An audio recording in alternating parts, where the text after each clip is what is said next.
Thank you so much, Leanne. And you covered exactly what I was going to say about the cave and Karst. So thanks so much for covering that. And thank you again kindly for the invitation. I'm honored to be here with you today, especially among the other guest speakers. It seems like we have a great lineup. So as Leanne said, I'm certainly not an expert in cave and Karst, and I've been fortunate enough to travel to some biospheres and to work in some biospheres with cave and karst features. But again, my talk today really centers around the social impacts of tourism in biospheres and how we can measure and monitor that. And I think just like Leanne said, the great thing is that even though the context that I'm going to be talking about today in terms of my research is not a cave and karst setting, it's absolutely applicable to other biospheres and other protected areas in general. So I'll get started. So I'm going to just talk about, there's three main parts of the presentation. So I'm going to talk about kind of why I did this research, the impetus, some of the research questions that I looked at, the case study context, so the biosphere that I did the research in, some of my methods, and then lastly, and I think what's most important for the discussion today, are some of the findings that I had from this research. I just want to say the presentation today focuses on my research in the Champlain Adirondack Biosphere. However, I just conducted a similar study in the spring of 2023 in the Cape Winelands Biosphere in South Africa, and it yielded some similar results, but I didn't want to share those results yet because my research team and I are still doing the data analysis. So I'll be talking about comparisons throughout both findings and mentioning some key elements to that as we go. So the reason I wanted to share this with you today, and I think it's so important to think about the social impacts, is because right now there's such a limited amount of research that's being done on the social impacts because it's messy. Normally you have to talk to people. Normally it comes out through conversations, and it's not just easy to quantify because people often talk about their feelings and their well-being and their day-to-day lived experience. And because tourism happens to be the primary economic driver in most biospheres, it's increasingly important that the quality of life and the well-being of the people living in these protected areas is also thought about too. Another interesting thing I saw, though, that what is being done in research very well and quite extensively is the environmental and economic impacts of tourism and biospheres. But they're not looking at the social, again, because it tends to be very time consuming and it requires qualitative research, which, as some of us know, as social scientists, it can be quite messy and time consuming to quantify or to collate that data. So, and the last thing was, and this is what I found in the biosphere that I did the first study in the Champlain Adirondack one, the one that you see the awesome pictures of in the background, that's all from the Champlain Adirondack biosphere.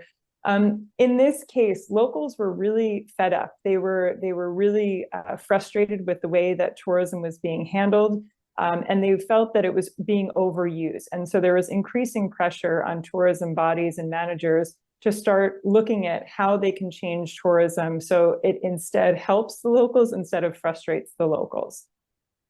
And so before I go further into the presentation, I just want to kind of clarify what I'm talking about regarding the social impact. So most kind of generically stated, social impacts are really about the human impacts. And more specifically, it's the positive and negative influences that tourism has on the citizens, the culture, and the society within a destination. So whether that's in a cave and karst setting, or whether that's in a mountain region, or potentially in an island and coastal region, the truth is tourism has social impacts. Again, sometimes positive and sometimes negative. And that's what I was really trying to identify. What are those impacts?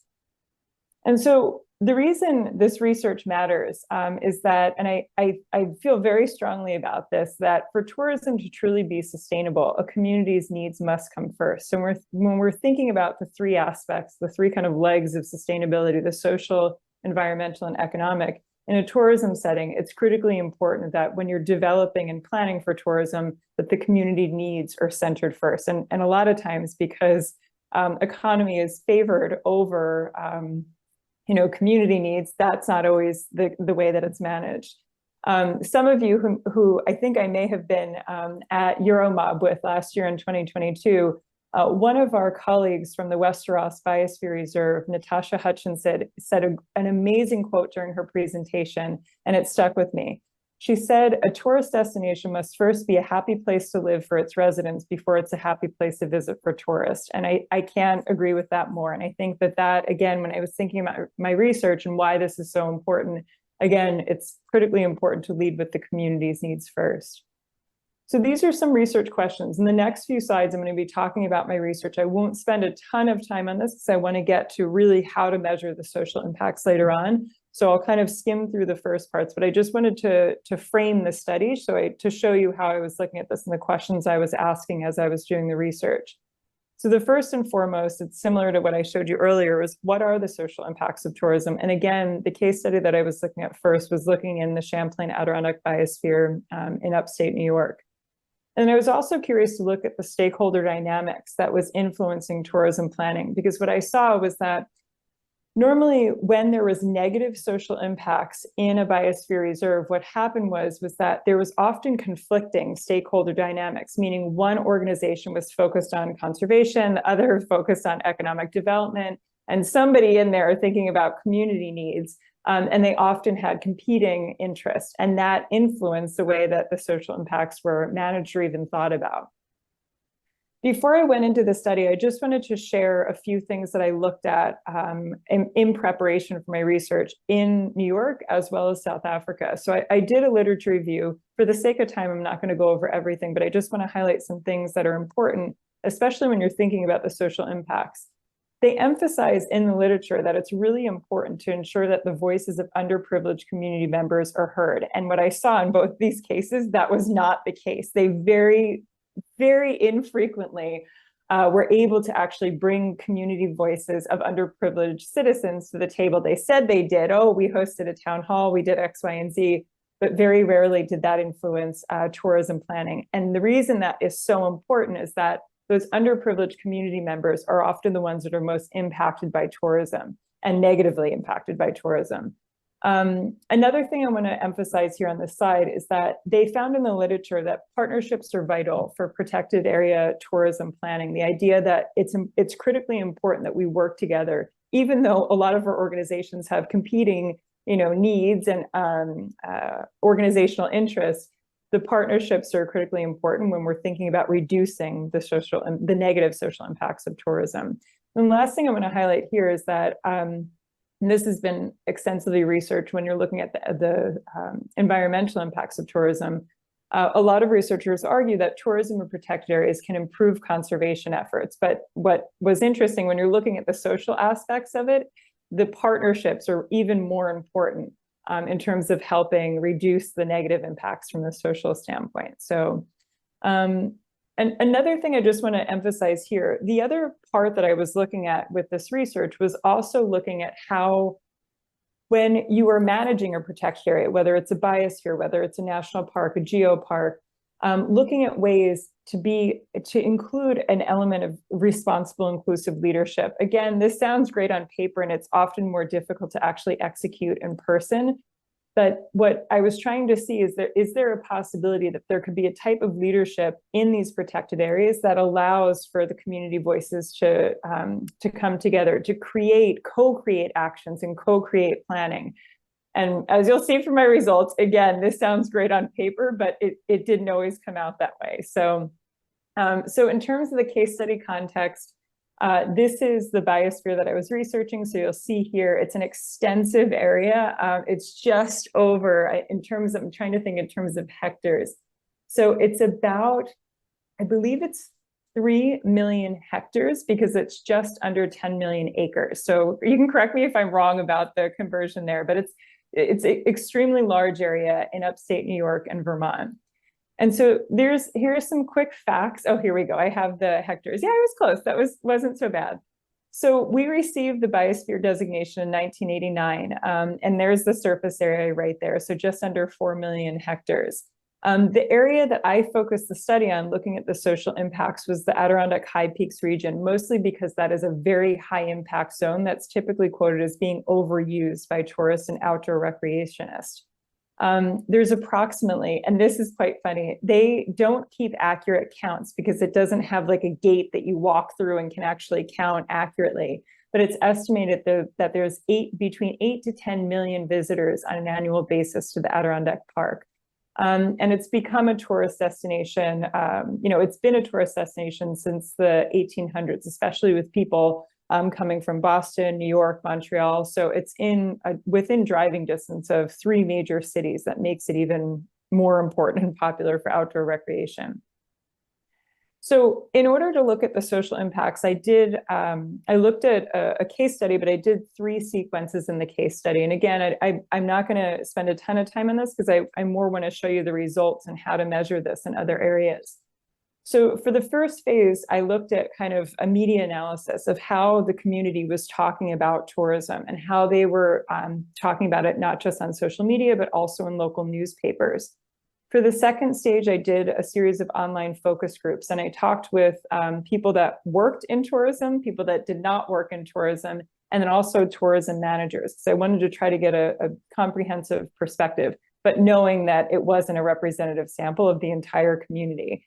And then lastly, I did semi-structured interviews with people that I wanted to dive a bit deeper into the facts about. So these were some of the people that also participated in the focus groups, but I saw they brought up interesting points that I wanted to dive deeper into. And so by doing this, it gave me a solid understanding of what the initial thoughts were about the social impacts, the positive and negative sides that tourism brought to the local community.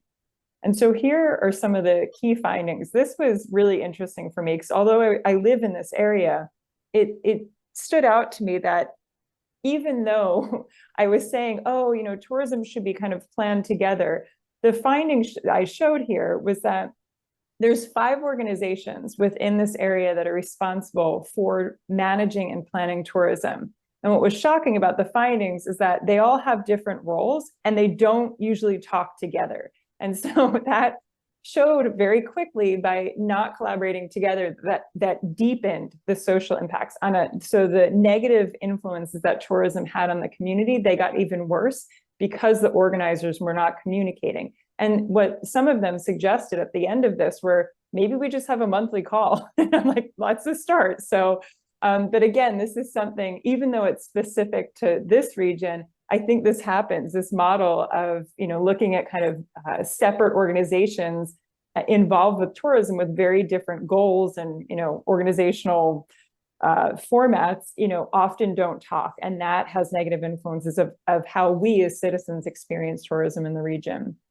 So these are some themes that came up. These were the major themes that came up across each of the phases that I did the research. So, and this I don't think is going to be surprising. And I think you'll see a lot of similarities in maybe some of the regions that you live and work. So in this region, tourism resulted, and they directly attributed it to, there was a lack of housing available for local residents because the increase in short-term rentals, the housing prices were skyrocketing because it's a beautiful area and people from the cities were moving there.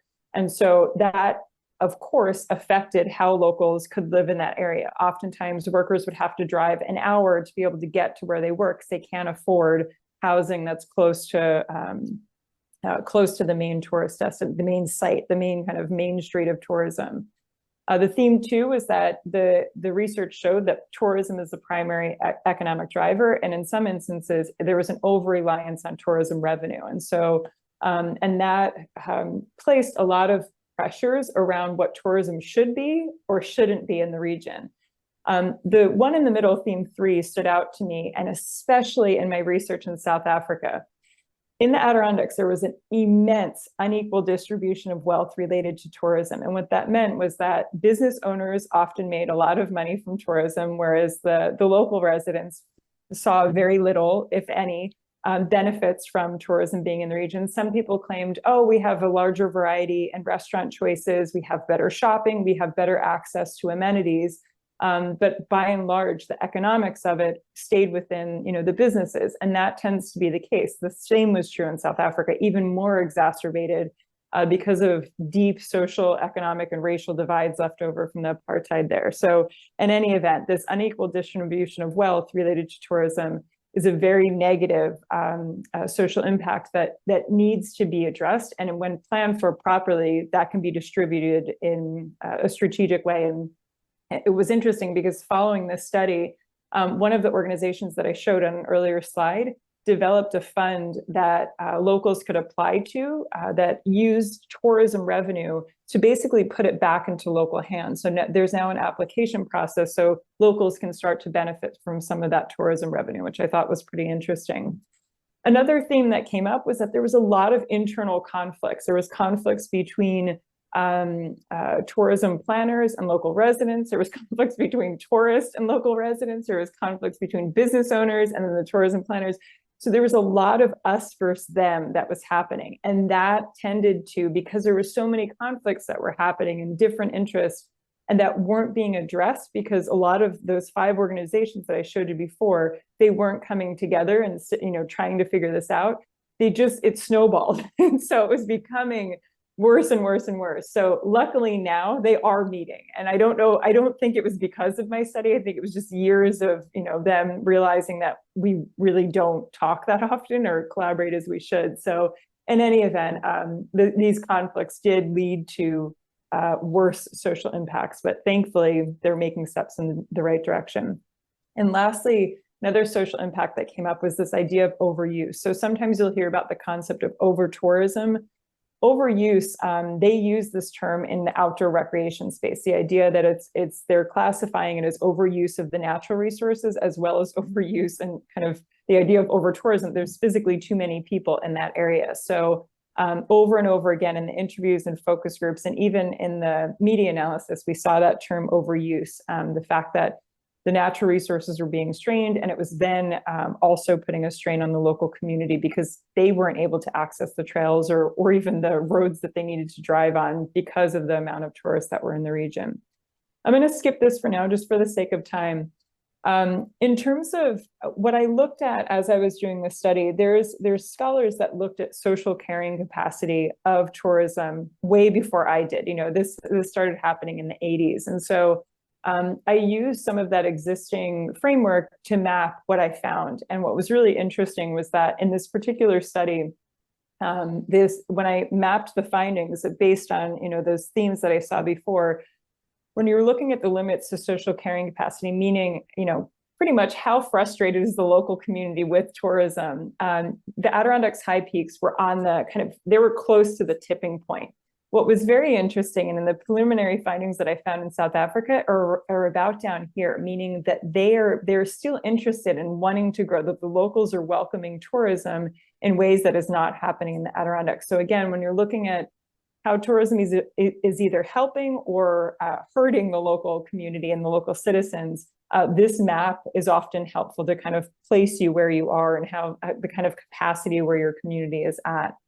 So I want to just show you, after I did the first study in the Adirondacks, I developed this conceptual model about how biospheres and protected areas could potentially learn to kind of map and understand the social impacts of tourism. And the goal of this was that I wanted it to become easier because it is a messy thing and it often requires interviews and it requires discussions. And again, it's not easy to quantify.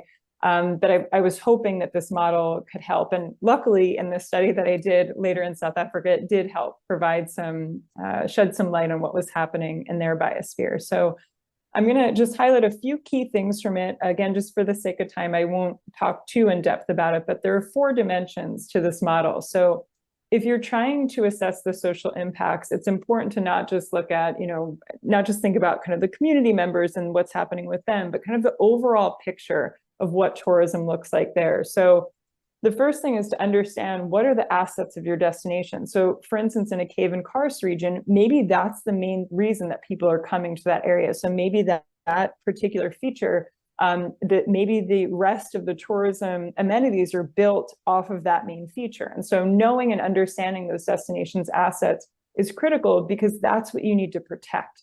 And so oftentimes when that's put at risk, when those destination assets are put at risk, that's when community members are like, we're not having this. So for instance, in the Adirondacks, it wasn't a cave and karst system, but we have 46 high peaks. And so those high peaks are mountains that people travel from all over to hike. And what they were seeing was that the trails were being trashed, people were leaving garbage everywhere. They were letting their dogs run, in these fragile mountain ecosystems, and it was ruining, so many aspects of what was previously a pristine area. And so what we heard repeatedly in the first study was that they were wanting to protect those destination assets. And if those assets were protected, the community members would feel better too. And so what I have here are examples of this on the left. That's some examples from the first study I did. So the environmental value, they were wanting, in my case, they were wanting to really protect the fragile mountain ecosystems on top of the high peaks.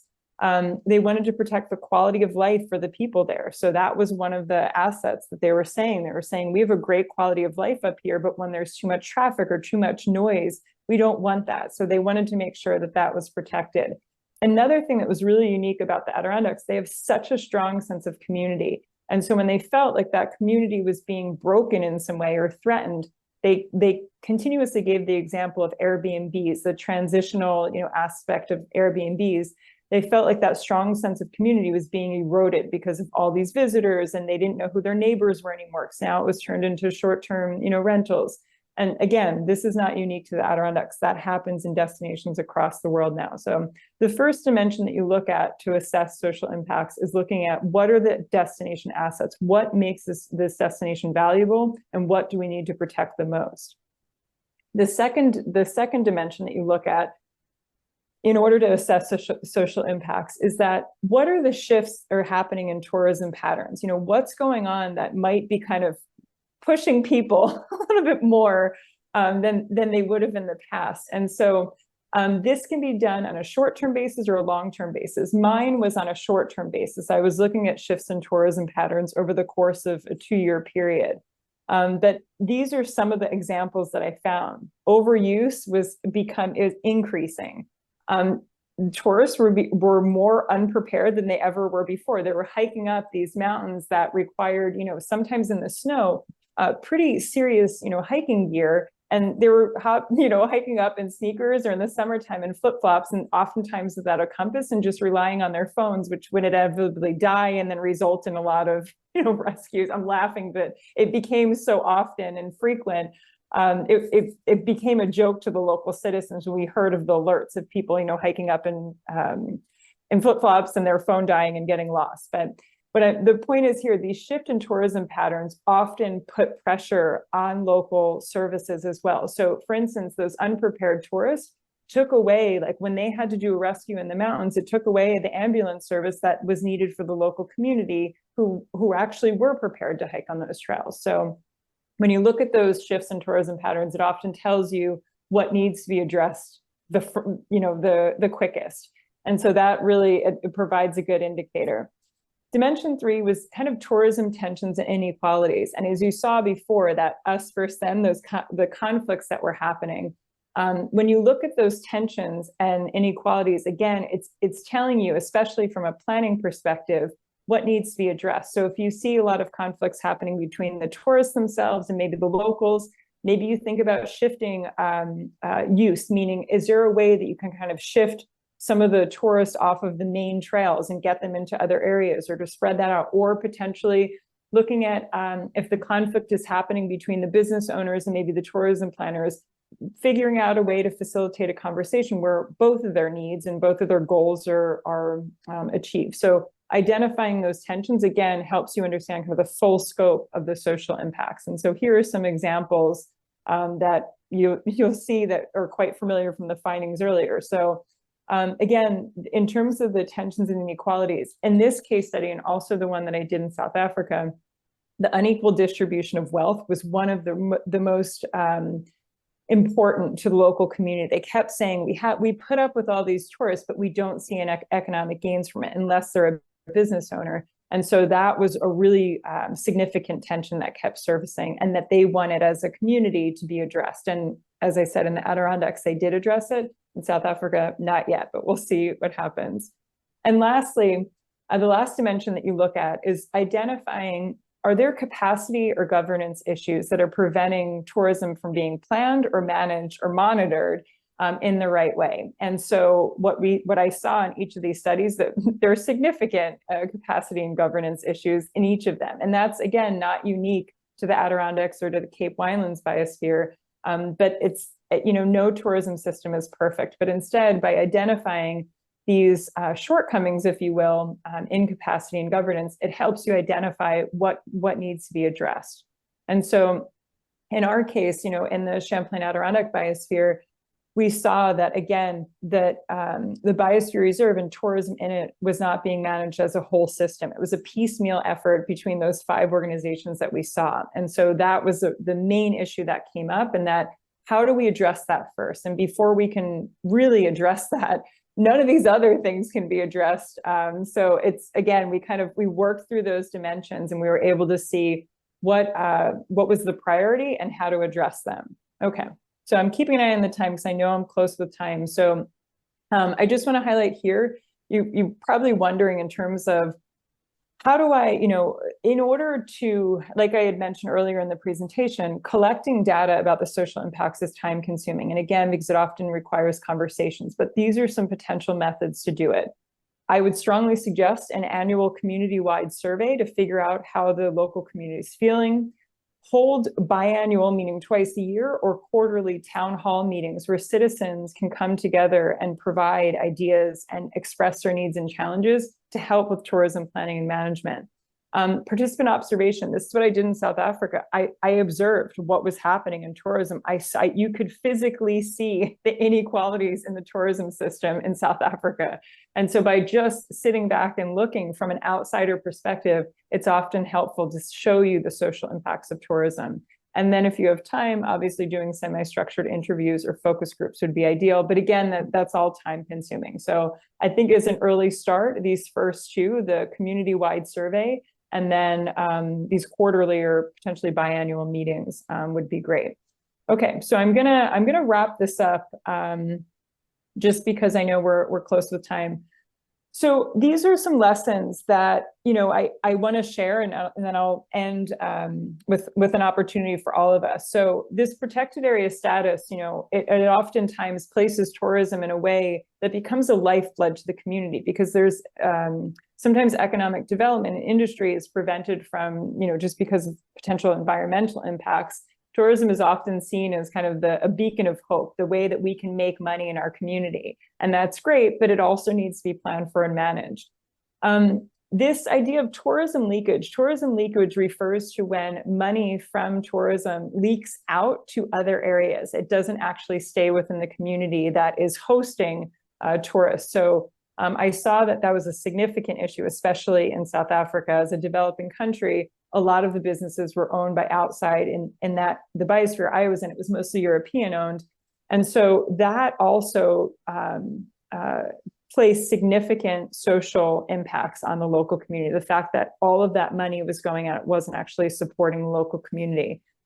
Something that was really interesting that I saw in South Africa and also in the Champlain Adirondack was that people knew there was this kind of willful blindness. They knew of the inequalities that existed in tourism there and the negative sides of tourism, but they were willfully blind. Essentially, they turned a blind eye. They're like, we know this, but they did it to protect the existing social and economic structures. And so I encourage you to not have that willful blindness. And if you have tourism planners, to expose that. And the way to expose it is to have those annual surveys and those annual town hall meetings to bring up the needs, to bring up the concerns, and not be willfully blind, not willfully turn a blind eye to what the negative aspects of tourism. And then seasonality of tourism, as we all know, depending on where you are, that can be detrimental to especially part-time employees. In South Africa, I saw the seasonality of tourism. People couldn't eat.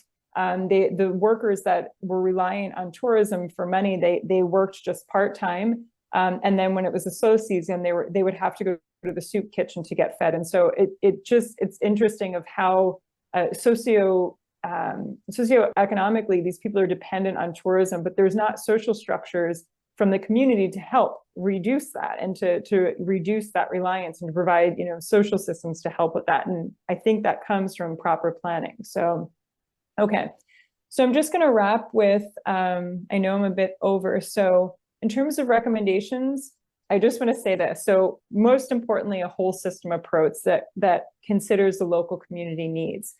there is a critical need to monitor and analyze shifts in tourism, including leakage. The third is to survey community attitudes. Again, the community's needs to come first. And then if there's a way to employ responsible, inclusive leadership and to think about kind of a bottom-up planning approach to tourism. So again, I know that's easier said than done, but in an ideal world, that's what truly integrated and inclusive tourism planning can look like. So, and I'll leave you with this, how, if at all, is your Biosphere Reserve measuring and managing the social impacts of tourism? And if it's not, I encourage you to integrate some of these practices, because I think it's important, not just looking at the economic and the environmental impacts, but also the social. So I also want to invite you, if anyone is interested, I am co-editing a special issue in Tourism Geographies about sustainable tourism geographies and biosphere. So if anyone's interested, you can please reach out to me. I would be delighted to have some of you, especially in cave and karst systems from around the world, participate in this. So thank you so much for your time. My apologies for going over a little bit, Leanne, and I will turn it back to you.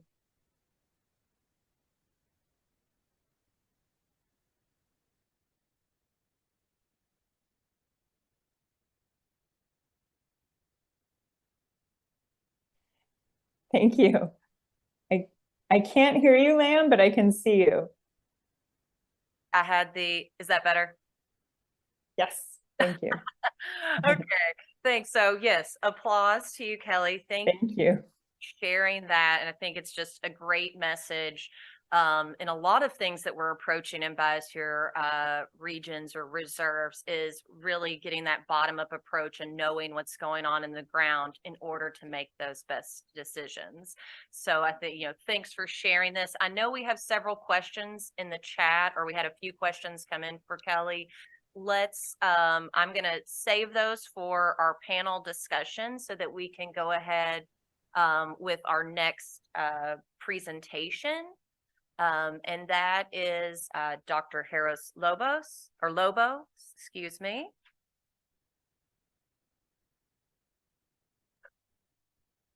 Hello. Hello. I just wanted to say, Dr. Lobo currently works in the Department of Geography and Tourism and Humanities at the Federal University in Sao Carlos. He does research in tourism and natural areas, nature conservation, caves and karst management, climatology, and tourist carrying capacity. He is also Associate Director on the Board of Directors for the International Show Caves Association currently. Okay, thank you, Leanne, for this previous presentation. And so let me try to share my screen here, first of all.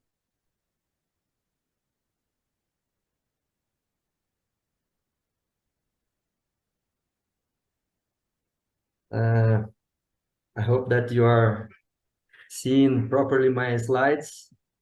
And so, good morning, good afternoon, and first of all, I want to thank you for the invitation to be part of this important event. And I also would like to start by apologizing about my English, because here in Brazil, we speak currently Portuguese, and the English, it's very hard to me. So I'm trying, but I'm very limited in English, and I will talk a little bit slowly because I have to think in Portuguese, make the translation in my brain, and try to speak in English, because it's hard to me to think directly in English. But I will try to give some ideas about what I have to share with you today. In my presentation, I hope that my slides are moving. And in my presentation, I will try to talk briefly about three main topics. The first one is the sustainable nature tourism. And after I will talk a little bit about good practices instead of great theories. And I will finish with Brazilian examples about environmental conservation, community-based, and environmental interpretation in tourism caves. So, starting with the sustainable tourism and its similarity with ecotourism? Well, I think it's important to say that several studies have increasingly demonstrated that more sustainable forms of tourism are more suitable for showcase. And I say this due to the evolution of the concept of ecotourism and also the consumer market of ecotourism itself. So the current concept of tourism is based in this tripod.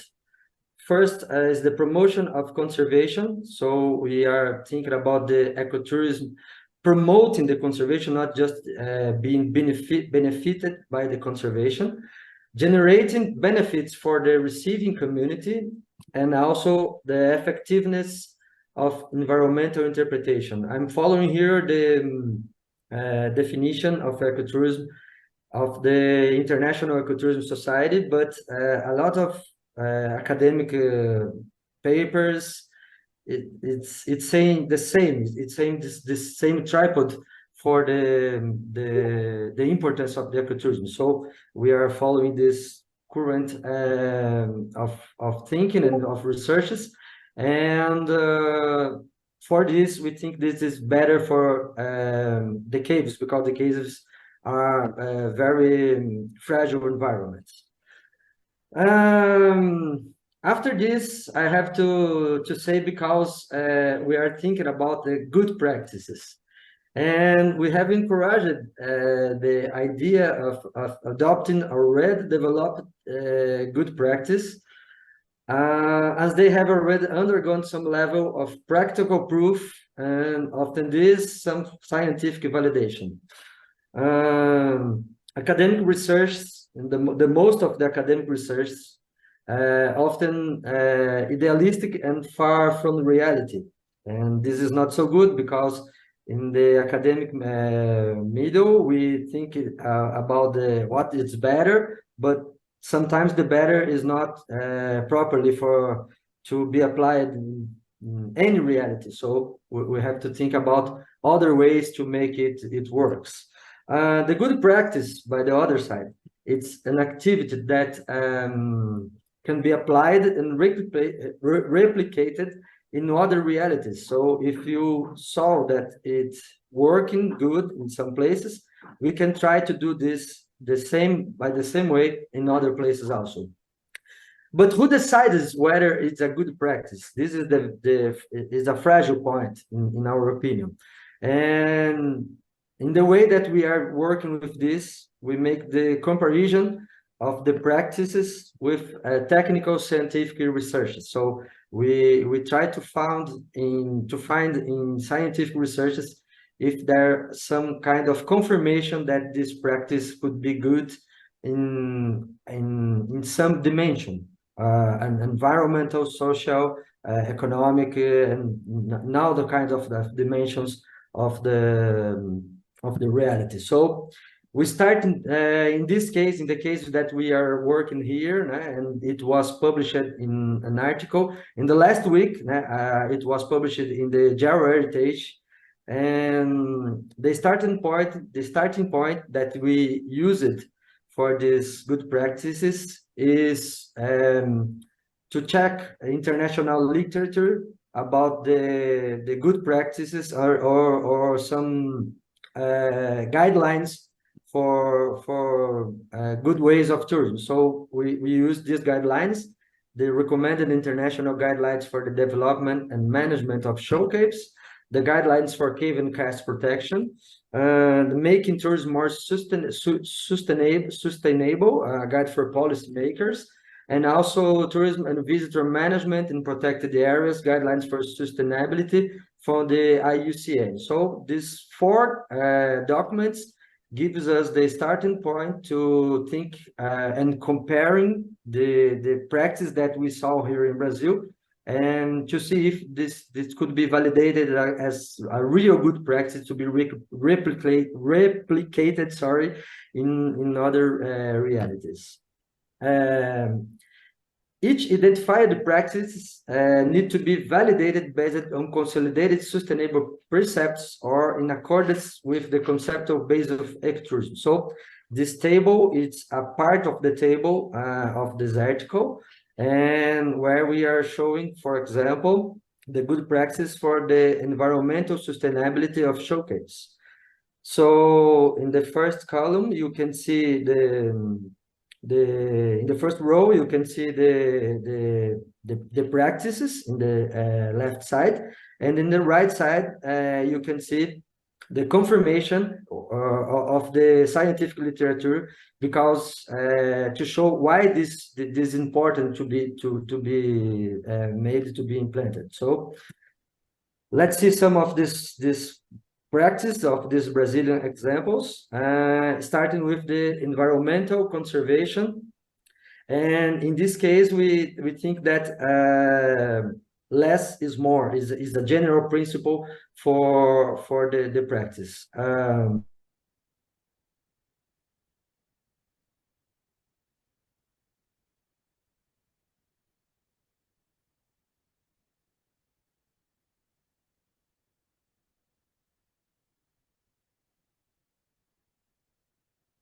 That important are focusing on protecting natural and cultural resources, to monitor the environmental impacts of the visitation, and also to control. Oh my God, are you hearing me? Because it's showing here that the internet connection. I apologize for this, and I will show you briefly some Brazilian examples for these good practices. So, starting with the environmental conservation, the general principle about the general conservation is less is more.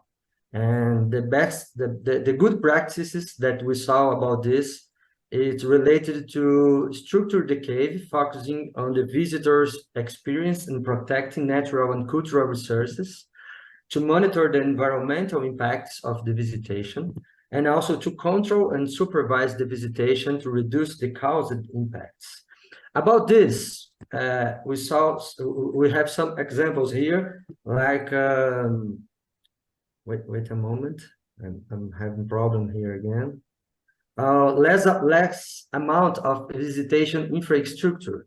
In the Brazilian caves, you can see as a model that we don't have a lot of infrastructure inside of the cave, and it's more pristine, is more natural, and it's giving a more natural contact of the visitors with this particular environment. So we saw this is a good practice. The replacement of old structures with new ones, giving less with new impactful ones, and the emphasis about this is on lighting.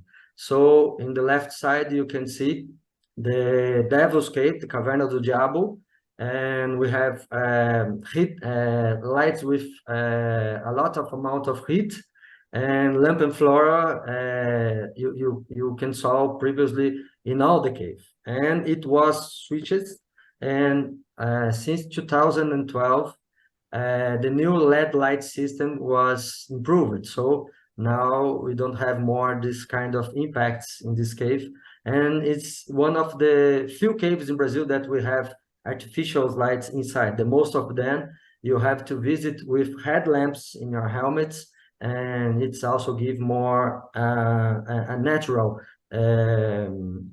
impression of the cave environment. The tourism visitation pattern in small groups, and I also to remember that small group is a relative concept, because it's necessary to know the environmental and spatial reality of each cave to define the ideal size of the the visitors groups, as well as their frequency, and we are talking also about the carrying capacity. But in addition to the environmental aspect, the social perception of crowding also makes fundamental contributions to this discussion. Previously, Dr. Cerialo talks about the social care capacity, and we are also thinking about this here in Brazil and making our researches, trying to find the best fit size of the groups, considering the impacts of tourists in tourists. The other aspect of the social dimension is the community involvement.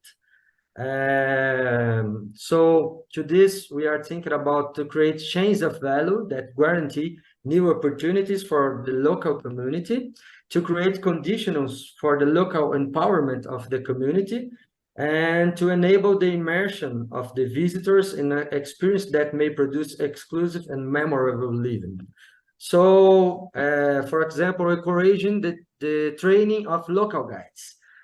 In the state parks of Petar, Intervales, and Caverna do Diabo, these parks are part of Mata Atlântica Biosphere Reserve, and we have about 600 local guides trained. And so most of these local guides doesn't have other opportunities to job, and the tourism it's being a good opportunity to their survivance and to their personal development.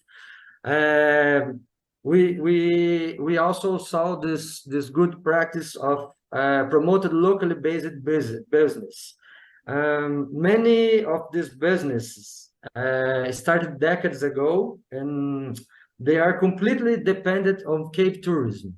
Some municipalities of this biosphere reserve have more than about 75% of their economy completely dependent on tourism. So this business about restaurants, tour operators, hostels are very important in this case, and we are seeing this being developed properly.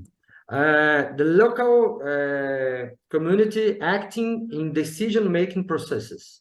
They are decision makers, not just hosts of the decision-making process. So local communities can not only benefit from jobs, they must be able to decide on the paths for the tourism development. The logic of community-based tourism is based on community participation in the decision-making process through councils, representation with public authorities, and in a lot of other ways. And finally, the good practice of interpretation, focusing on the personification of the experience.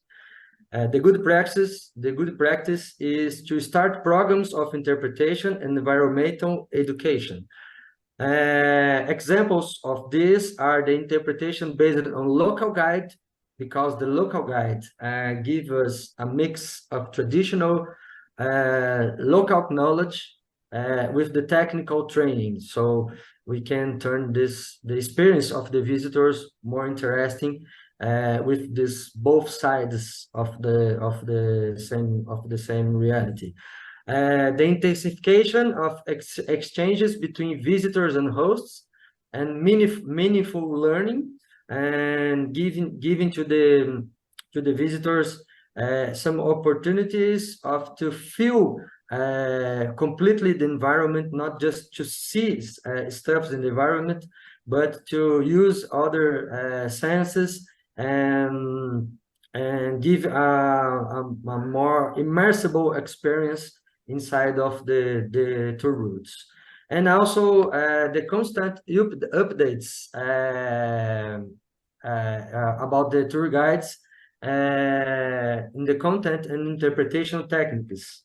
So we have new classes in an annual basis, giving to them more feedback about the quality of the job, and give the other techniques of interpretation and ways to make the job more suitable.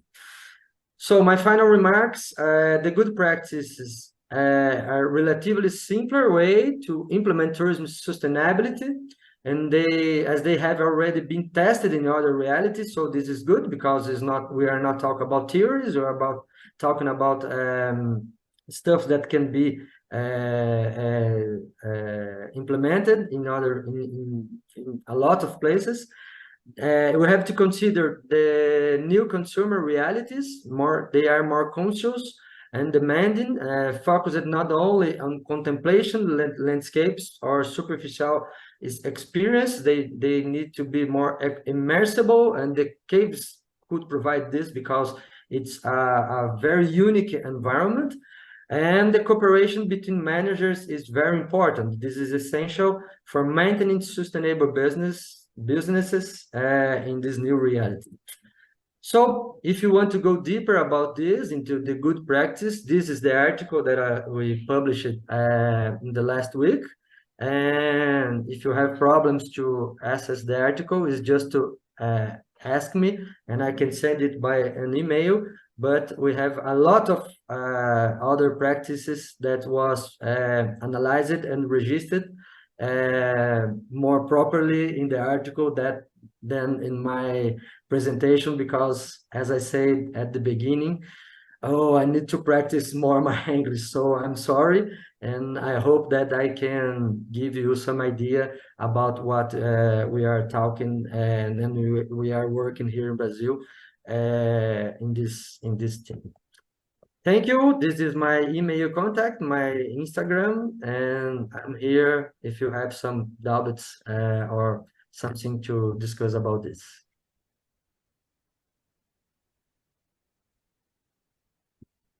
Obrigada. Muito bem. Your English is excellent. Thank you for that presentation and sharing those practices. I really appreciate the very deeply local incorporation that you do, that you share, that you're doing in Brazil. And so I think there's a lot of lessons, again, learned from that, the bottom-up approach, and really, doing what's best for the people that live on these landscapes as well. So thank you for sharing that. If anyone has any questions, again, put those in the chat, and we'll try to bring those back up in our Q&A and discussion time.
Thank you very much, Leanne. Thank you also for the invitation. It's a pleasure to be with you here. And I will take you to Slovenia now. Just tell me, somebody, if you can see the presentation and if it's moving or not. We can see your slideshow, and yes, it is progressing. Okay. Okay, so I'm working at the Karst Research Institute, mainly, as Leanne introduced, and it's an institution that has been established more than 75 years ago, and it's working only on karst from really different perspectives, from geographical, geological, hydrological, biological, and all other aspects. And you are welcome to visit us to see what we are doing. We are doing mainly basic research on karst and karstology, but also some specific issues we are solving that involves planning on Karst, living on Karst, as for example, how to plan the traffic routes over the Karst, or some other typical questions, where to find the water for drinking water supply, flooding problems, and also tourism in Karst, and so on. But today I would like to focus on the very well-known Cerkvenik lake. It's an intermittent lake, and I would like to present you how the activities in this area developed and evolved over the history. I will just try to stop my video just to prevent some technical problems. I hope it's still okay. And yes. This guy here, his name is Janez Vajkard Valvazor. He lived in the 17th century, but I'm introducing him to you because he was the one who first described the Cerkvenik lake, the functioning, and so on. He was actually a Slovene nobleman. He liked to travel. He visited many places in the Middle Europe, but especially he traveled around Slovenia, and he described natural phenomena, people, their habits, their wonders, and so on. And he also focused very much on the Karst phenomena. That's why we are also calling him the pioneer of the studies of Karst phenomena, because he also published all his travels and observations in very thick books in 1687. But beside that, he was attracted by the Lake Cerkvenik, the intermittent nature of the water occurrence in that area. And he also provided an explanation, as he saw it at that time with his knowledge, how this function, how come that in that area there is a period where there is a lake there and a period where the lake disappears. So he wrote to Royal Society of London, and he proposed that he can explain the functioning of a very extraordinary phenomena in Slovenia of an intermittent lake Cerkvenik, and they published this explanation in Philosophical Transactions in 1687, and also in Acta Eruditorium. And these journals were the most important scientific journals of that time. And with these explanations, he said that the lake fills up whenever the mountains that are surrounding the lake are full with water.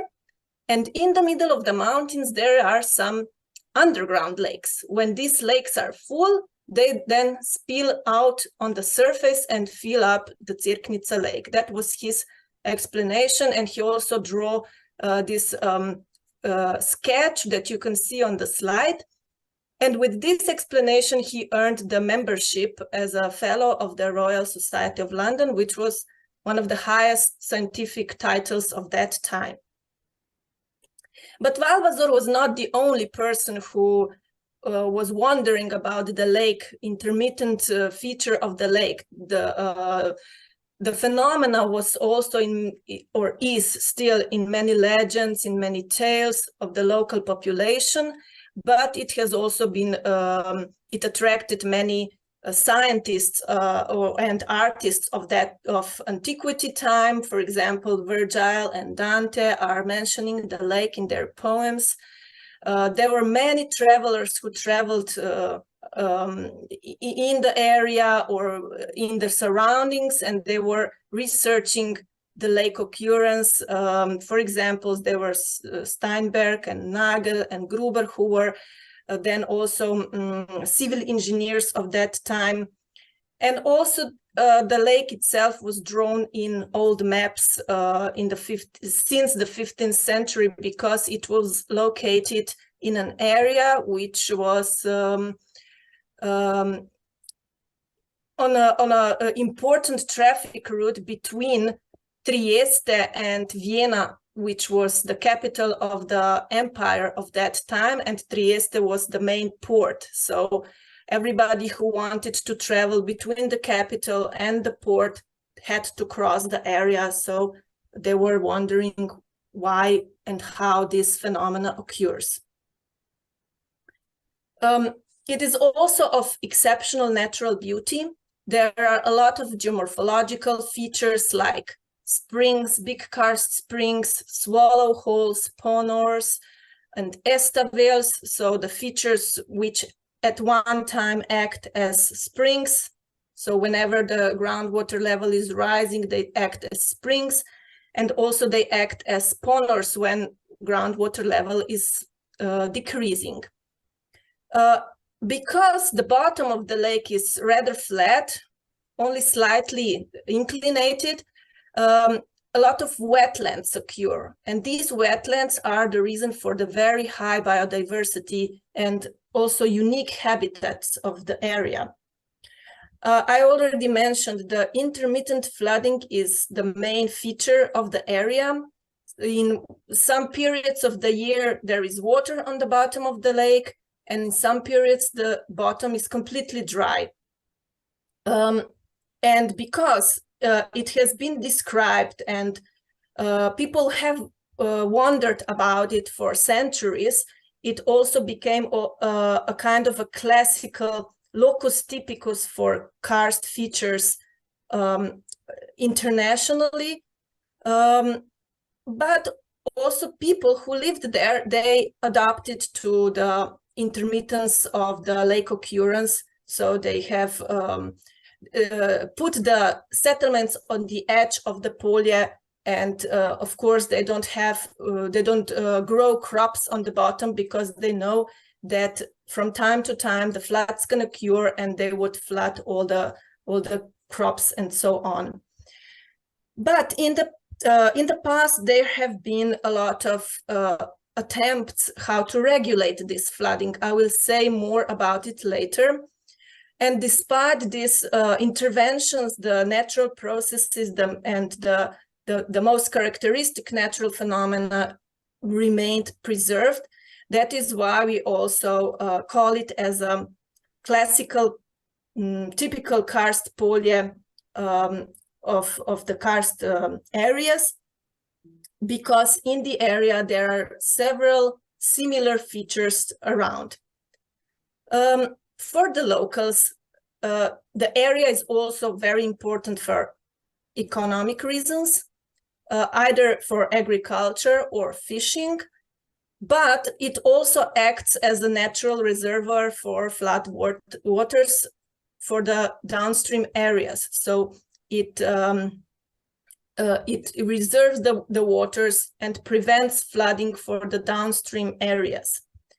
It has also been considered as a classroom in nature of karst phenomena, because you can observe many different karst features from sinking rivers, springs, ponors, estavales, dolines, caves, and so on. But because of very rich habitats, also a peculiar diversity of plant and animal species can be occurred here. And in the late years, also the tourism development has been seen in this area. Where exactly this is, I'm showing now you on the bottom, there is a map of Europe with karst areas in green. For those who are not from Europe, who are not familiar, in red, you can see the shape of Slovenia. Slovenia, it's a small country having about 20,000 square kilometers in surface. And the bigger map, you can see again Slovenia and also some countries of the ex-Yugoslavia. Croatia, Bosnia and Herzegovina, Montenegro, and so on. But the gray shaded areas, they are karst areas, so areas of carbonate rocks. And from the southern part of Slovenia, extending further down to the south, so crossing Croatia, Bosnia and Herzegovina, Montenegro, up to Albania, there is an area which is called Dinaric karst. Excuse me. This area is considered one of the biggest areas of karst in the world, and it is also very characteristic that there are several plains interrupted by karst poljes. Karst poljes are depressions. Usually they are closed from all sides and having karst springs on one side and karst ponors on the other side, so that the sinking river is crossing a polje. But there are also some exceptions to this, so that some allogenic water is flowing to the polje and so on. And in the area between our capital, Ljubljana, and the previously mentioned ports of Trieste and Reaka, it's a triangle of the areas which are now called the classical karst. This is the area where descriptions of the most important karst features are coming from. Not only Škocjanske jame, Borut and Rosana are now present with us today from the caves management, but also the Postojna cave. It's really spectacular, and a lot of karst poljes in this area. A lot of long and important caves are located in this area. So people were traveling in the centuries ago, and they were observing the natural features, from big springs to natural bridges, intermittent lakes, and they were wondering, how do these features occur? Then they started to describe, and of course they were using local names for this. For example, polje, it's a Slavic word that is featuring an area where there is a lot of fields. And again, Doline is also a Slavic word, ponor as well, and many others. So in that area, as I said, Trieste was important port until the First World War. And also the railway was crossing the area, so people stopped for rest, and then they visited some caves. And this is how the description of these areas came into literature and so on. But coming back to Cerknica polje, I am now showing you the more closer look and relief features of this area.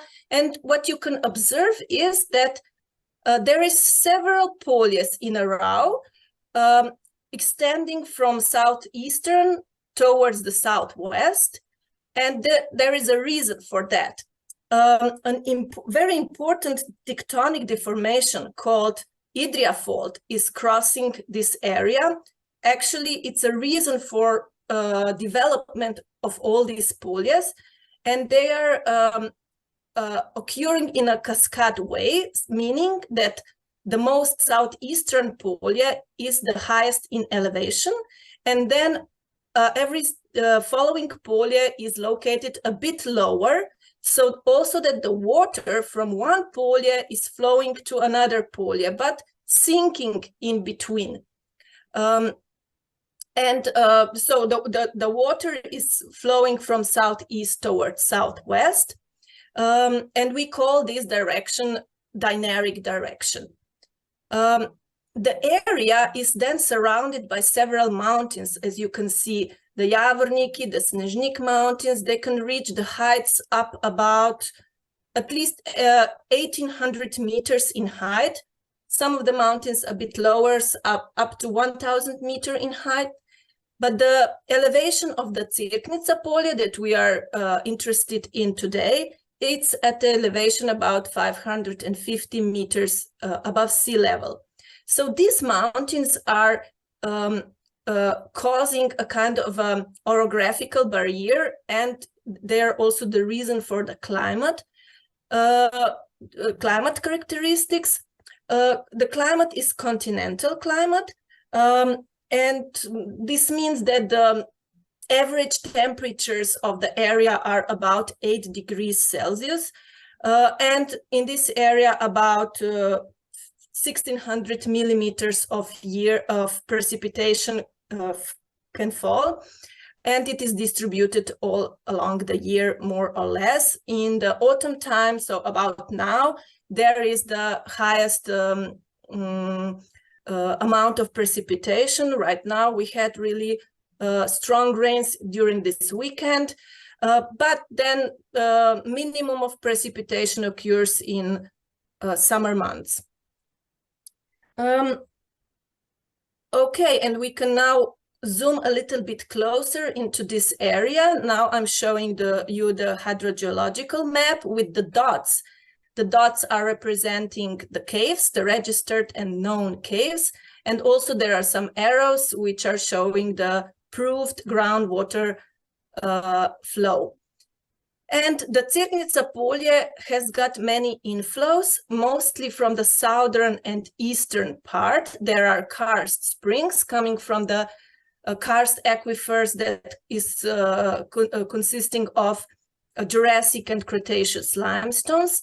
Then we also have, mostly on the eastern and northeastern side, there is the fissured aquifer consisting of Triassic and Jurassic dolomites.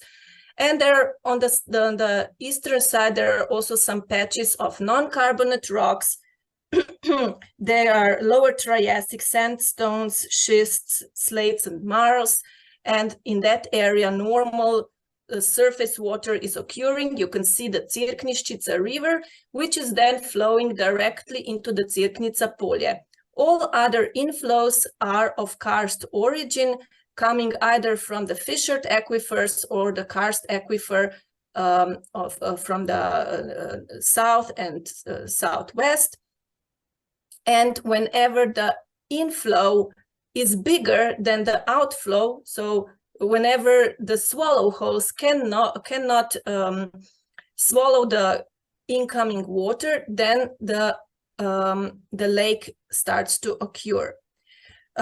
According to some measurements and estimations, there is about 210 up to 240 cubic meters per second on average of inflow.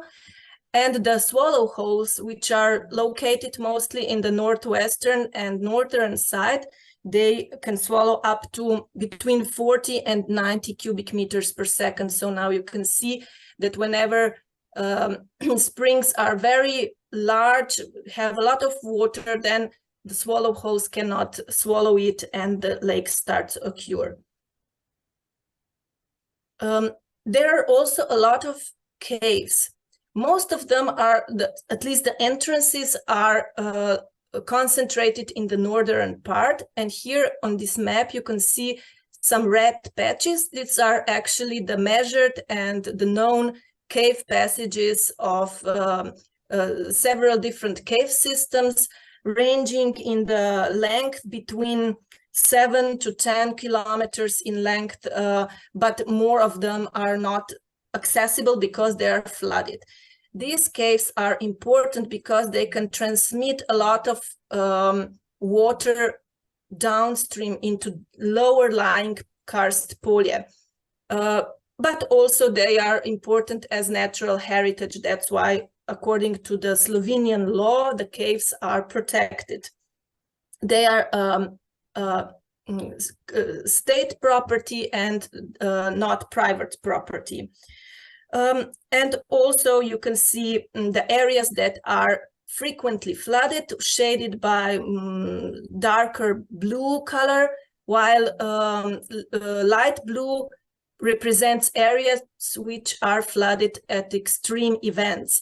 At that time, when there is an average flooded area is about 22 square kilometers flooded, but if there are some extreme events, up to 26 square kilometers can be flooded. And at that time, it is estimated that about 70 million cubic meters of water is present on the surface. And as I said, people have lived with this area for centuries, but beginning in the 18th century, they had an idea how to make more space for agriculture, to grow more crops. They wanted to expand in the area where it's usually flooded. So what they did is they have cut the meanders of the river. You can see on this orthograph picture, river meandering, but then there are some straight channels. They wanted that the water flows away as soon as possible. What else did they do? They have widened the cave entrances because they thought if the entrance to the cave is bigger, then more water can flow away. The result was that the wetlands that are present in the bottom of the polje were partly drained. They also mitigated some of the catastrophic events, flood events. But especially in dry periods, there was less water because the water flew away quickly. And the consequence of this intervention was also that the variety of the ecosystems has decreased. Then, when the time passed by in the 30s, they had even more ideas. But at this time, they wanted to retain the waters. So, because in dry season, there was no water, they still wanted to have this water, you know, and what they did was they built dams in front of the ponors so that in low water conditions, still some water remained in the lake. But, you know, these interventions were of short period because every new flood event destroyed these dams. So they were not really effective. But after the Second World War, between the 60s and the 80s, there were really huge plans and ideas how to make the lake permanently flooded. They had the idea to have this largely flooded area for the electricity production and also for the tourism development. They wanted to build hotels on the edge of the polje of the lake, and they also want to have these ports and tourism development, swimming, and so on. And also they were encouraged by many partly successful projects in the eastern parts of dynamic karst, in the poljes of Croatia, Bosnia and Herzegovina, and Montenegro, where they succeeded to flood them, partly succeeded, and they used those lakes for the hydropower. Again, they then started to build dams in front of the cave entrances. They also made some tests. How would the flooding look like, and how would it be, how they would be successful.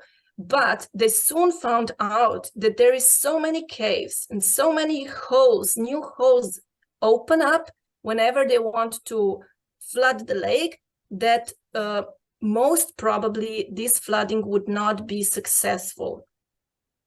And what is even more, according to the plans that they had, the natural conditions would be completely changed. They would not look like it was before because of so many very big interventions. They already started to build the gates so that they would have control over the water flowing away and water staying on the surface and so on. And as a result, the outflow did decrease, but eventually they found out that they cannot retain the low water conditions because of the nature of the environment, because every time new swallow holes would open up. And there was another consequence of all these interventions in the past. Because they have made the river channels straight, the water flew faster, the erosion developed. All the alluvial deposits that were on the bottom of the, not all, but a lot of them, at least in the river channels, they were eroded away and new sinkholes developed all the time. Besides that, the self-cleaning capacities of these waters is being reduced. And because of these modified conditions in the rivers and in the wetlands, also the water dynamics changed. And there is now less wetland and less shelter for some species that need the shelter. And beside that, we are now also observing some climate change impact. In the area, already for 70 years, our environmental agency is monitoring the precipitation, the hydrometeorological parameters. And in this time, the average temperature has increased for 1.3 degrees centigrade in the past 70 years, especially in the summertime, almost for 2 degrees it has increased. And also the precipitation has increased for about 100 millimeters, but due to the higher temperatures, the evapotranspiration has decreased. What is even more, in the mountains, in the past we had several days of snow, and this snow has melted in the spring months, which means that it provided infiltration or recharge in the spring months and later in the summer months. So the low water conditions could remain longer. But now we have observed that in the monitored period, there is less days with snow. In the Cerkvenik bottom, for almost 2 weeks, so for about 12 days, there is less days with snow. But in the mountains, for about 3 weeks, there is less days with snow. And all these changes and impacts also means that the water that is present in the summertime gets really warm. The surfaces of water are low, are small, and this also means not good conditions for the living being, for the plants and animals in the water. And what is the situation today? There is really growing awareness of nature conservation. And there are, again, ideas that the lake should be that the natural conditions of the lake should be established, because the ideas of permanent flooding or permanent draining failed. They are now unblocking the ponders, so destroying what has been built over the decades. They're deepening the riverbeds and trying to do the renaturalization, so-called, if we still know what was the natural state because of so many interventions in the past. They would like to revive the old riverbeds and to retain more water on the surface. This would then increase the chance of survival of water-dependent organisms. Namely, the area is significant for as an ornithological paradise. There have been almost 300 species of birds observed, and among the several species of mammals and amphibians and reptiles, also a lot of insects, of course. For example, there have been 125 species of butterflies registered. And also a lot of endemic species, like, for example, the Proteus anguinus. It's a cave animal, and also many endangered species can be found here. But there is a conflict of interest because certain species need certain level of water in the certain period. For example, birds that nest in the springtime, they need certain level of water because the water and the bushes that grow around it mean shelter for them. And again, fish, they need certain level of water. So, but then on the other side, there are farmers who would like to have more fertile land, no water and so on. And nowadays also the tourism is being developed for hiking, for cycling, for canoeing. There have been a lot of attempts how to regulate this, how to prevent chaotic visits. They have built visitor centers and they provided paths over the polya, so that the people would not wander around everywhere and disturb the animals and plants. But there is little or no control. So any activity that is being present at the polya, we will have to find the balance. Now we are in a state where the actors are communicating. They are discussing and they're trying to understand each other.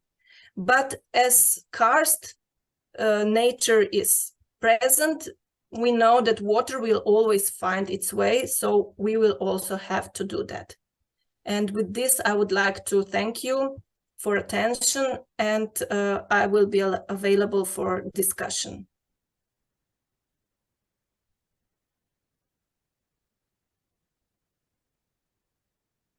Thank you, Natasha.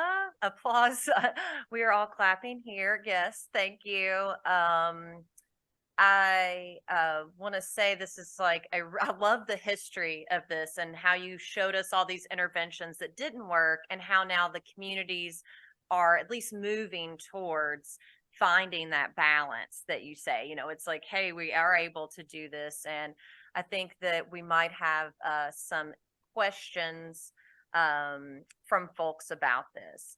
At this time, I'm going to let Rosana and Borut lead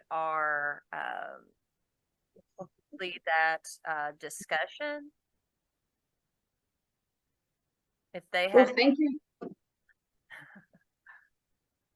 Thank you, Leanne, and thank to all three speakers. So now we would open the debate if there is any questions. Otherwise, if we need to warm up, we have here some questions, and we are sure that the questions will rise also from your side. So any questions? Does anyone have any questions that they wanted to ask? I think okay. I got here. Shall we start first, maybe? So after this really inspiring presentations of all of you, maybe Kelly, I didn't quite clearly get the information about the management of this huge biosphere reserve. I noticed that there are many agencies that handle tourism in the area, but what about the managing, the communication, the researching program, the monitoring? Are those the same agencies that run also these issues, or are there a common one only institute that actually manage the whole area? It seems quite huge, and it seems there is, well, quite still room to improve. Definitely. The management of the biosphere is completely different than the managers of tourism. So the 5 organizations that I put on the screen for managers of tourism was unique to the Adirondacks because it's 2 states, it's New York and Vermont. This area, my case study was solely focused on the Adirondack region. So those organizations only deal with tourism in the Adirondacks. The way the governance is structured for the Biosphere, so it's a voluntary transboundary steering committee. So right now we have 15 members. We try to integrate an equal amount from New York and Vermont, but right now we happen to have very heavy on the Vermont side. So we have about 12 that are from Vermont and the rest are from New York. And it's interdisciplinary. So we have environmental economists on the board. We have some that specialize that are biologists. We have straight economists. So it's a really big mix. And in terms of the management, because it's such a large area, we rely on their network. So it really is a network of networks. It happens to be a lot of academics. So we have 3 main academic institutions that are on our steering committee: the University of Vermont, Paul Smith College, where I teach, and then also the State University of New York's their College of Environmental Science and Forestry. So through each of our colleges, we have a pretty wide network that's connected to local governments and also local organizations and nonprofits in the community. So collectively, we do our best, but because it's such a large area, as you can imagine, and 2 states, which it's funny, I think of the equivalent in Europe, it's like we're similar in terms of ecological issues, but in terms of cultural values, it's quite different. And so it'd be like if you're comparing, I don't want to say as drastic as France and Italy, but there's quite some cultural differences between the 2 states. So managing such a large area is challenging, but I think the great thing is about our voluntary steering committee, we bring together knowledge and resources across borders. So, and as you said in the very beginning of the question, we have room for improvement, but we're making, small steps to have a wider, more integrated network. Okay, maybe some other questions from the public. Yes, we have a question here.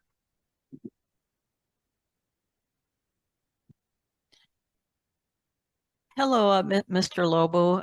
I understand you're one of the co-directors of the International Show Cave Association. And here in the United States, we have the National Caves Association. There seemed to be a interesting convergence of various aspects coming together in the tourism management for Brazilian caves. And if I'm not incorrect, I think those are under the auspices of the Brazilian government, or is there like an association that's in the background directing these programs? But something I've been noticing for some time amongst American show caves is the emergence of what is called adventure caving, where people are going off the trails, where they're no longer necessarily seeking out the infrastructure developed caving. They're wanting to go to the undeveloped parts of the cave. And I think you're saying that that is now actually becoming the ideal mechanism for getting the public to interface with caves. You're going to have the smaller groups that are not necessarily seeking the infrastructure. They're actually going in with helmets and headlamps as part of their equipment to visit the caves. And I had noticed for some years then that now seems to be an emerging trend amongst, American commercial caves. But you have 2 other factors I noticed: that there is a recognition of the environmental aspect along with the social aspect, along with the simple logistics of how to present caves to tourists and having this interface. So I'm wondering if over the course of time, the emphasis in the United States is on adventure tourism. How do we then interject the environmental and the social aspects into the American platform? And I don't know if this is something unique to North America, or is the Brazilian model actually becoming standardized internationally, for instance, in Europe and other locations around the world? Could we have your comments? I appreciate your presentation. Oh, thank you for your comments and for these questions. So I think we have some points to comment briefly, and the first of them is about the Brazilian legislation. We have some legal determinations here, which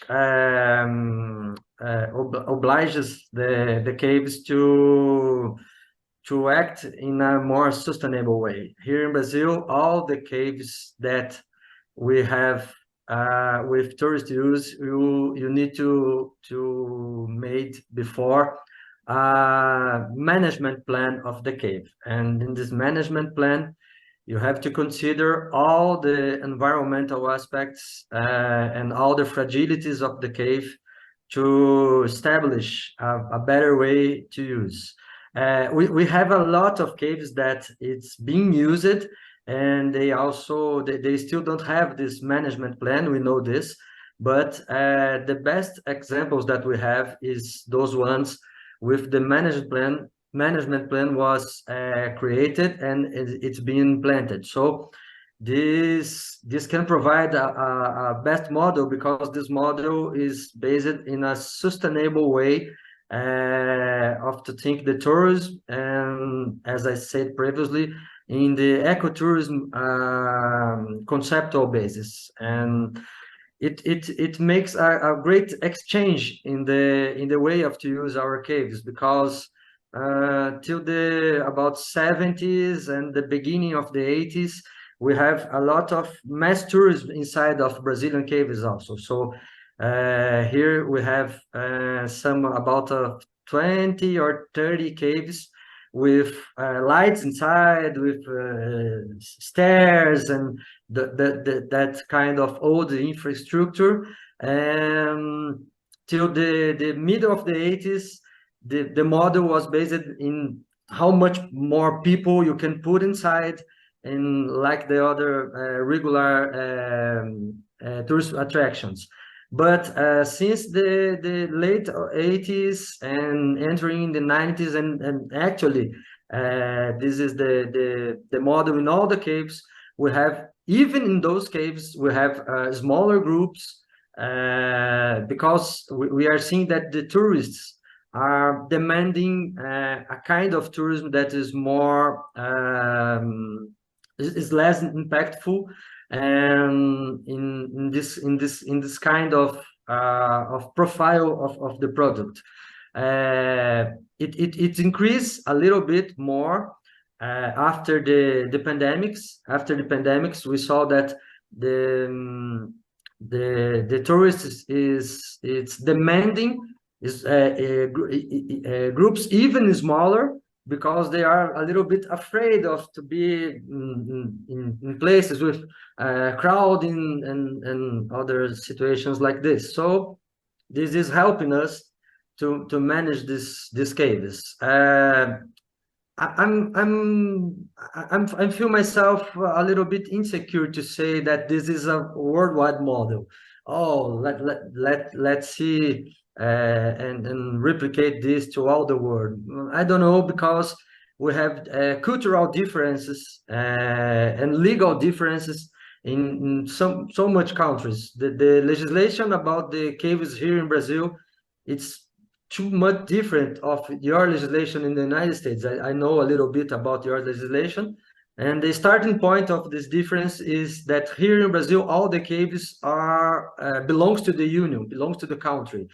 And in your country, the caves belongs to the owner of the land. So it's a starting point with will give us so much difference to management and to protecting and a lot of those stuffs. In the Chinese caves, for example, they think that a good show cave, a good tourist cave, must have color lights inside. So it's a cultural way of to think, the good way of to make to them this is a good practice, you know, because the cultural basis of the Chinese thinks that the dark it's a kind of bad places, and the scholars will make difference to your well-being. And so I'm not a specialist in Chinese, but I know that they have so much difference. So my afraid is to think that we have a model to be put in all the world, and with this we can pass through the local specificities. So we can thinking about in a ecotourism basis, in a community-based tourism as a basis for the development, the tourism mainly in the biosphere reserves. But as an academic, I'm not feel comfortable to say, oh, okay, let's do this in all the places. So I don't know if I answered you properly, but this is my main opinion about this.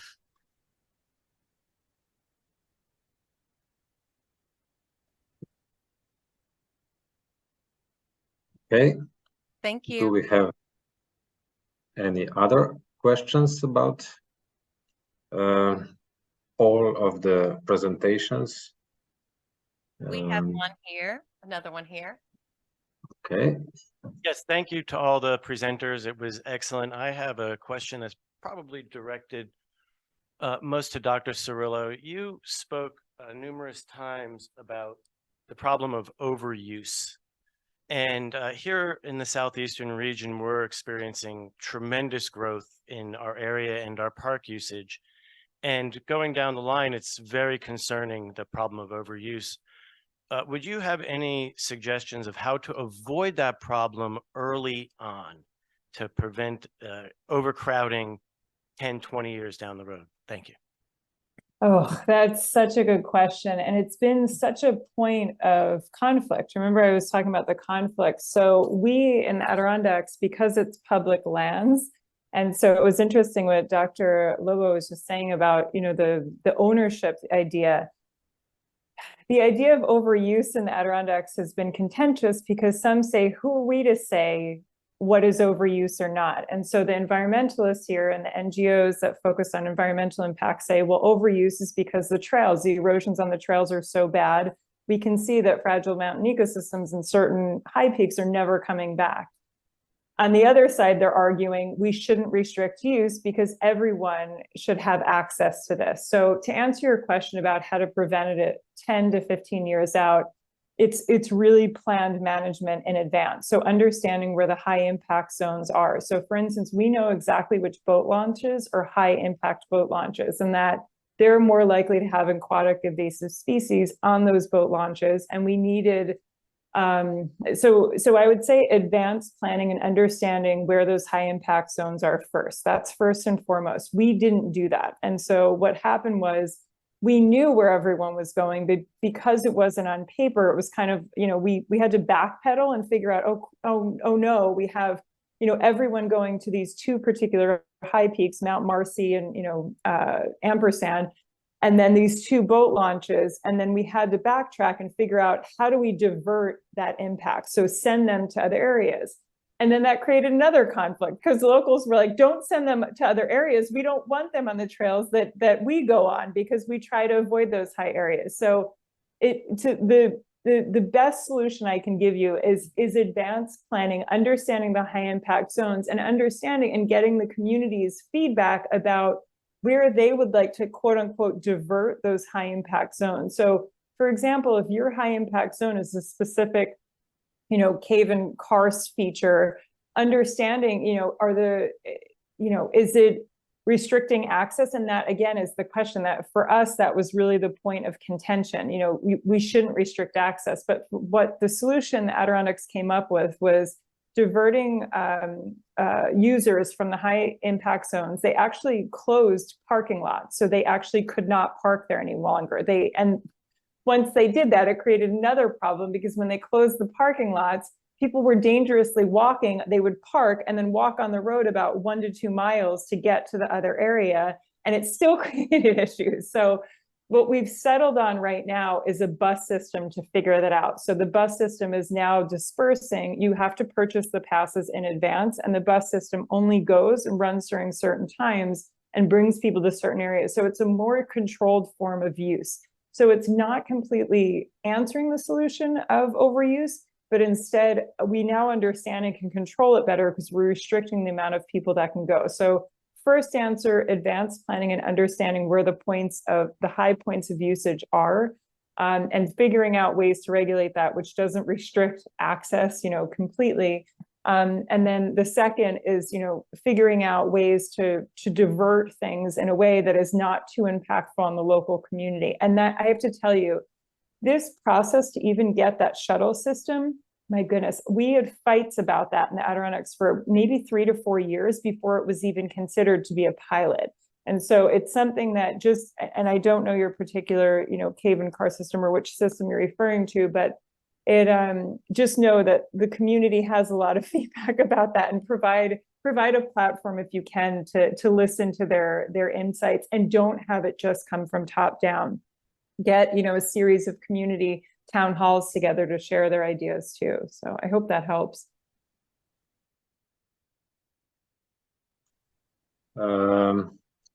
It's probably much easier for us as the managers of one very important show cave, our Scotian caves, which are also a World Heritage Site. But we actually did establish a monitoring of cave environment, of cave microclimate mostly, in order to look after the possible negative impact in the cave.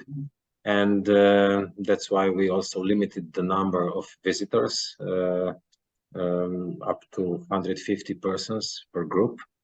And we are following the parameters of this monitoring, and we simply follow the situation. And whenever we notice that there is any negative impact, we could then take some measures to limit the influence of tourism. But as I mentioned at the beginning, it's much easier because it's one cave with one entrance only. But nevertheless, it is let's say, a good case of how to manage such important site. Do we have any other questions about sustainable tourism in karst, in caves, in different countries? Or do any of the other panelists want to comment? I don't know if Natasha or Clayton looks like he may have a comment or a question there. I don't know if you can see that, Borut. Sorry. Okay. Well, first, small comment. In Brazil, Dr. Eros, so we have a very special situation because we put in the constitution of the country that all the caves belongs to the union, national union. And then we have special rules, special laws, and special institutions to work on caves for research and also for tourism with this management plan, speleological management plan. And I think it's a very nice experience because the impact in our caves is very, very low. And not only for the fauna, etc., but also for the experience of the tourism. No, they have the chance to understand what is a cave. No, we have, of course, some caves with more mass tourism, but also these caves we must have a management plan and with low impact. That's the main question. And the tourism based on community inclusion, that's, I think, is very important also. But I want to congratulate the presenters. Very, very nice presentations. And I have one question. And how you think this climate change can impact the tourism in caves and karsts in your study areas?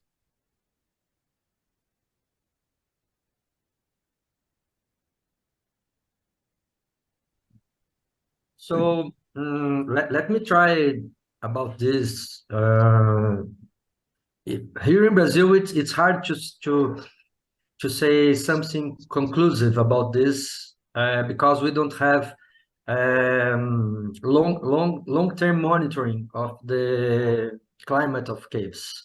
So without this database, it's hard to see if the climate change, the intensity of the climate, of the impacts of the climate change inside the caves. Since about 4 years ago, we started the monitoring of three Brazilian show caves in the Mata Atlântica Biosphere Reserve.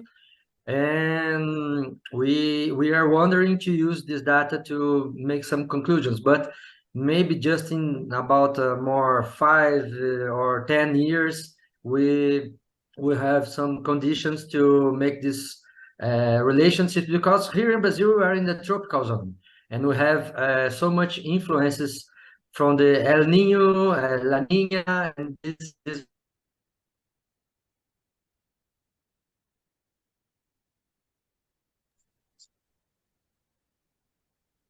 Eros, are you with us, or it's your screen that is frozen? It's frozen. I think we can go for the next. So maybe let's leave the word to Natasha, and during this time maybe Eros will rejoin us again. Natasha, the floor is yours. Thank you. I will just shortly try to answer the question, because although we have got really good monitoring system, I would say, but still for the caves, they're rather of short period. I'm talking about, I don't know, 20 years or so, where maybe we cannot really observe the direct impacts of the climate and other environmental changes that are going on. But on the surface, we already did some studies, and also we are observing some, not only in Slovenia, but also in the wider region. For example, Mediterranean, we've seen this year really very high temperatures in southern Mediterranean. I'm talking about temperatures about 40 degrees centigrade, and so, while on the other side in the Middle Europe or Northern Europe, there were really not very warm summer. What I'm trying to say is that maybe the pressure on the Mediterranean regions will not be as high as is now.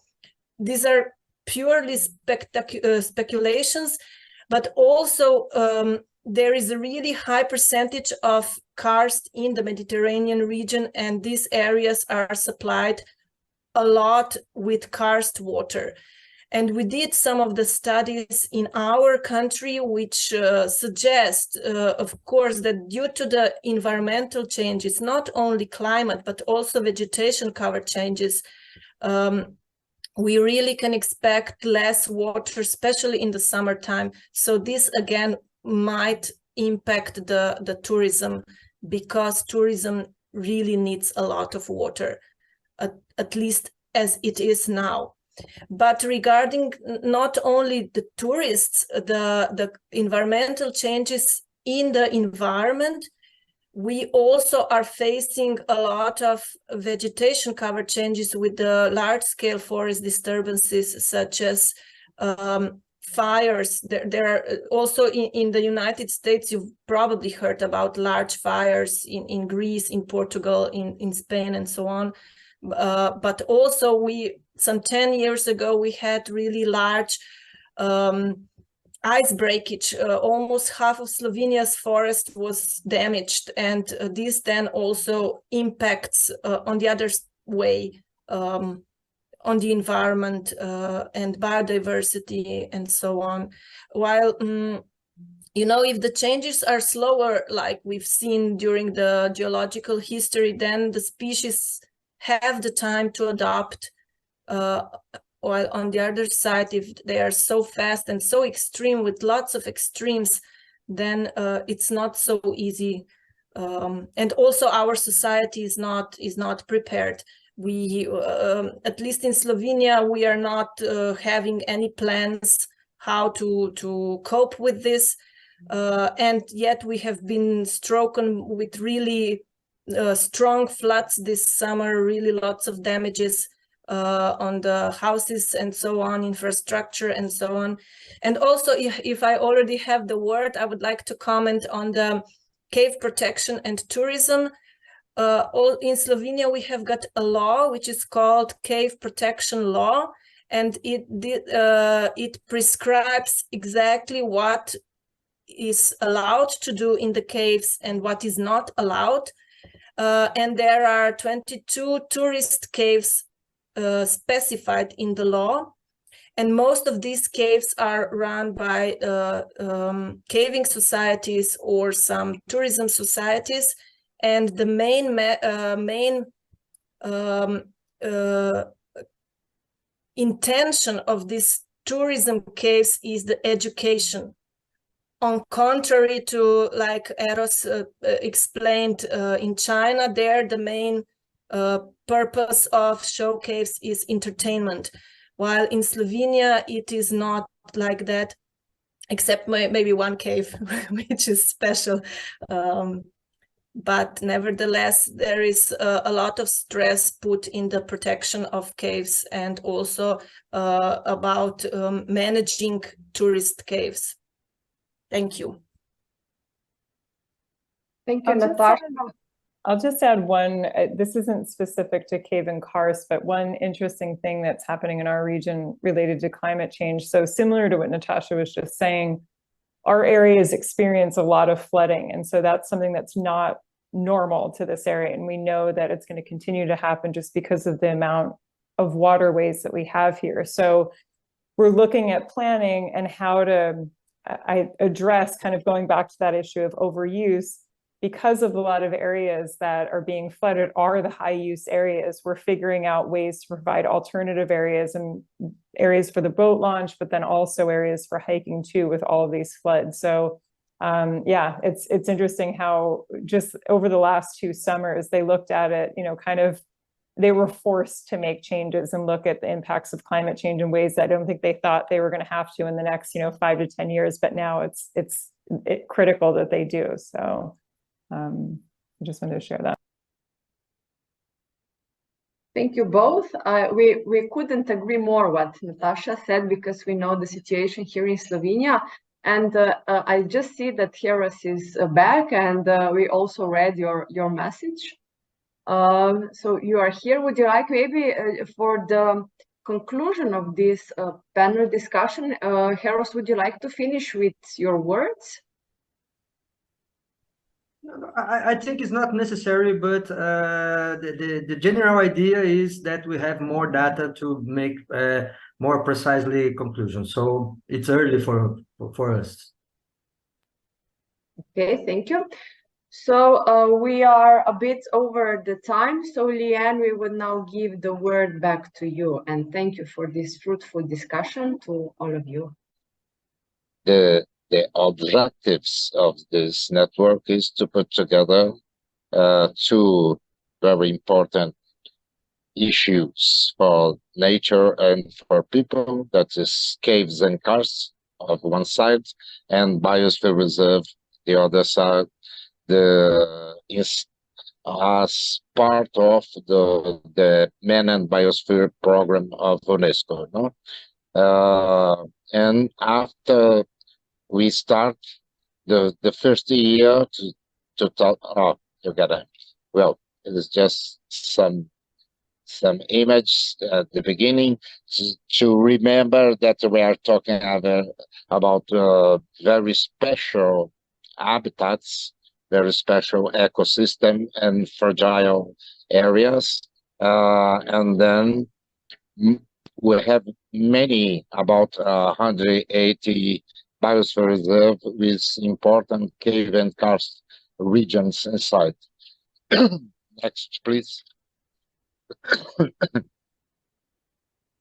Well, and in these karst areas, we are talking about more than 1 billion people living in these areas. Then they are important for agriculture, for water, and the landscape, etc. And then it's very important areas. And if you make the comparison between the karst areas and the biosphere reserves, we saw some overlapping of these areas. Next, please. But especially talking about caves and karst, to say we need to promote the knowledge, the protection, and sustainable use of these ecosystems. And for that, we need good science, education, and good practices. And the basic strategy for our network is to look for partnership, communication, and network, working in networks. Next. And what kind of partnership is better than put together the International Union of Speleology and the Mammoth Biosphere program with the Biosphere reserves. That's the idea, central idea of CaveMAB. Next, please.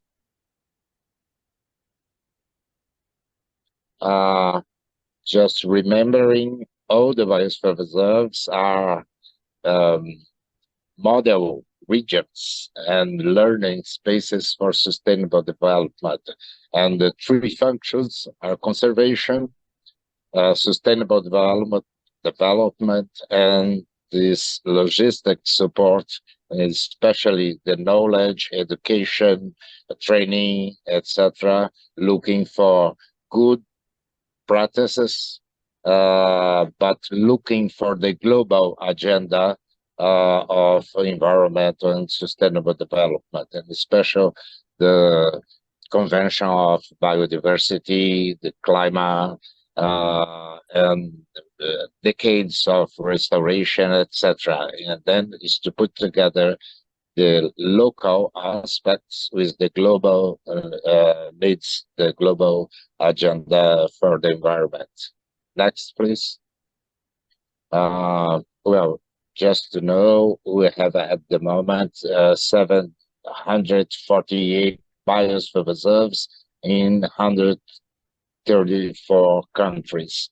And this map, if many of this biosphere reserve have cave and karst inside their territory. Next. Well, just some ideas, very different landscapes and different lithologies and possibility for tourism and for research and education.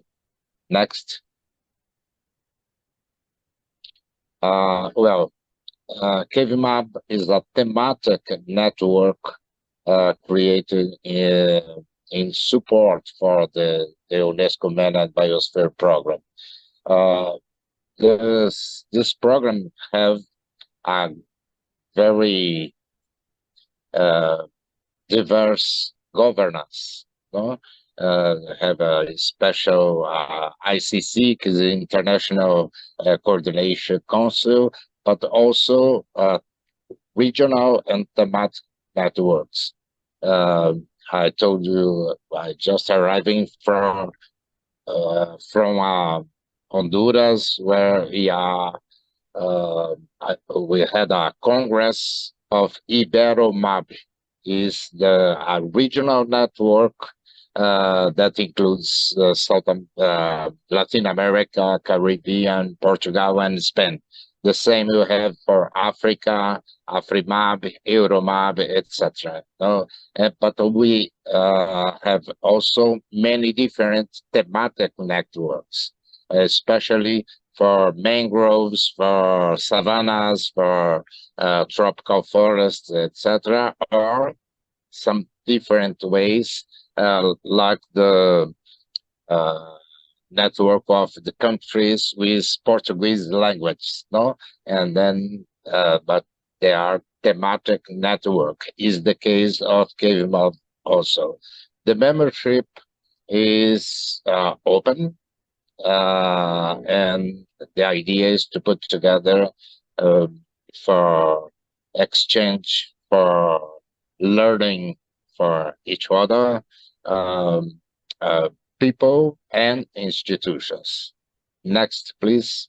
And also including not only Biosphere Reserve is the mainly category designation, but also many times there are overlaps with geoparks, Ramsar sites, and World Heritage sites also. So the first things, we invited Biosphere Reserves to come to be members of our network, and also we organize a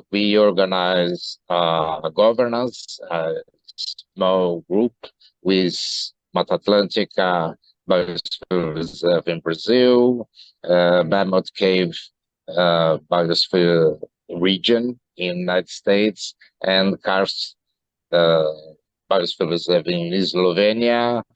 Is the coordination board at the moment, and we define together with the other members some approaches and objectives of this network. Next, please.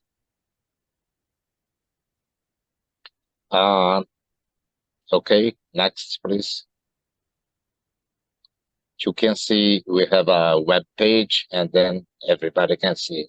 And just to say here about the actions of this until now. In 2000, sorry, excuse me. Okay. In 2019, our focus is to organize this coordination board to the beginning of membership, and to elaborate a small plan with objectives and many strategies. In 2020, our focus is the karst conservation sustainable use, and in special we had a karst workshop, and we make the website and we start new partnerships. 2021 was the International Year of Cave and Karst, declared by the International Union of Speleology and UNESCO, and our network is important member of this celebration, and we prepare a campaign, a lot of videos, etc., and you can see this in our website. Last year was the UN International Year of Groundwater Conservation, and then we made a CaveMAB webinar with focus on groundwater conservation. This year, best practices in sustainable. Sorry, I don't know what's happening here. You can hear me? Yeah. Oh, don't know what's happening here. This year, and then our focus is the sustainable tourism in caves, and for the next steps for 2024, another thematic webinar. The idea is to have for each year thematic webinars, but also to prepare the official designation of CaveMAB as a network, official network of MAB UNESCO. This year, the ICC MAB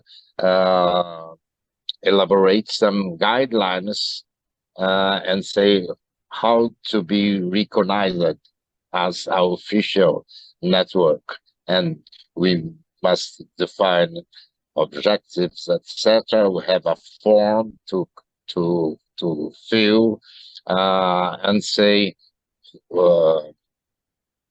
we must ask UNESCO, including 2 or more countries, the pledge for this, and say where will come the financing to work, the executive secretary of the network, etc. And then we have a lot of work next month for this until May of 2024, because in June will be the moment for ICC approved this new status of our network. And in 2025 is the year of the International Congress of Speleology that will be in Brazil in April. Everybody are invited. And also it's time to show our action plan, a lot of campaigns, communication, to work to have more members, and to strengthen the governance and the agenda until 2030 for our network. And then some of the steps we must work now. Okay, I think it's all. We can stop to have discussion if you want.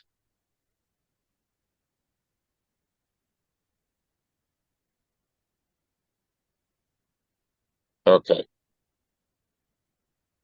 Thank you, Clayton. We've got, definitely some work ahead of us. I think I really want to say again, as thank you to all of our speakers. I think Natasha had to jump off, I think, and as did maybe Kelly, but just say thank you to everyone that participated, everyone that's here in person and signed on. You gave us a lot of, we've got some work ahead of us and some things to think about and some ideas to implement across our biosphere reserves and other protected areas. So if anyone no one has any other closing comments or questions.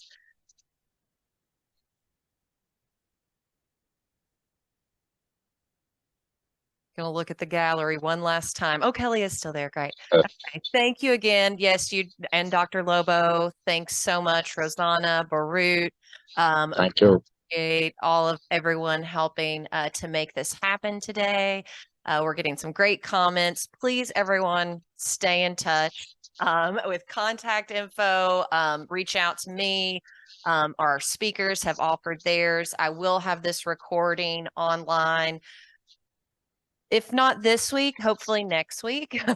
So, and get that uploaded to our CaveMAB Network YouTube channel. So you can search for us on there just through YouTube or through Google as well. Again, thank you, everyone. Happy International Biosphere Reserves as well. That's what we were celebrating. It was actually Friday, but, like Clayton said, high fives all around, and see you again in Zoom or internet land. And I hope to see everybody in Brazil in 2025 as well. So, Julian, Welcome. everyone else, and goodbye from Slovenia. Bye-bye. Bye-bye. Congratulations for the presenters, and thank you, everybody. Okay, bye. Bye.